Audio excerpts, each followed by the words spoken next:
ఇప్పుడు క్యారెక్టర్ అంత పీక్కి వెళ్తుంది, కిందికి వస్తుంది, మళ్ళీ ఒక స్టేజ్లో ఇదవుతుంది, దానికి ఏదో మీరు కంక్లూజన్ ఇచ్చుంటారు. రియల్ లైఫ్లో కూడా ఇలాంటి ఇన్సిడెంట్స్ చాలా ఉంటాయి. సినిమా క్యారెక్టర్ అనేసరికి సెలబ్రిటీ కాబట్టి అందరూ దీన్ని అట్రాక్ట్ అవుతారని ఈ స్టోరీని మీరు ఎంచుకున్నారా? అంటే అంటే ఈ కథ అంటే అంటే ఈగో కదండి, ఒక ఇద్దరి మధ్యన ఈగో కథ, గురువు శిష్యుల మధ్యన ఈగో కథ. అది ఈ కథ ఈ బ్యాక్డ్రాప్లో చెప్పాం. కానీ ప్రతి ఒక్కళ్ళకు గురువు శిష్యు అనేది ఉంటుంది. ఏదో టైంలో ఏదో అంటే బాగా క్లోజ్గా ఉన్న వాళ్ళకే ప్రాబ్లమ్స్ ఉంటాయి. ఇద్దరు ఎక్కువ లవ్లో ఉన్న ఇద్దరు వ్యక్తులకే ఇష్యూస్ అనేవి వస్తాయి. సో ఇది మేము సినిమా బ్యాక్డ్రాప్లో చెప్పాం. కానీ నాకు తెలిసి అందరికి ఎవరికైనా ఐడెంటిఫై అవ్వాలి. యాక్చువల్లీ సెల్వ ఎర్లీ టైమ్స్లో మేము మాట్లాడుకునేవాళ్ళు ఈ కథ డిస్కషన్లో వాటిలో.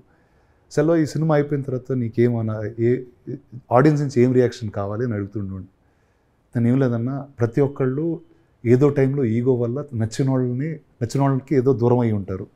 అది చాలా చిన్నదై ఉంటుంది. అది సంవత్సరాలు టైం వెళ్ళే కొద్దీ పెద్దదవుతూ ఉంటుంది. అలాంటి వాళ్ళంతా ఒక్కసారి సినిమా చూసిన తర్వాత కలిస్తే ఆ వ్యక్తికి ఒకసారి ఫోన్ చేసి మాట్లాడుకుంటే అయిపోద్ది, జరగనిది ఏమీ లేదు అన్నాడు. సో నాకు తెలిసి అదే ఫీలింగ్ వస్తుందండి ప్రతి ఒక్కరికి. ఓకే.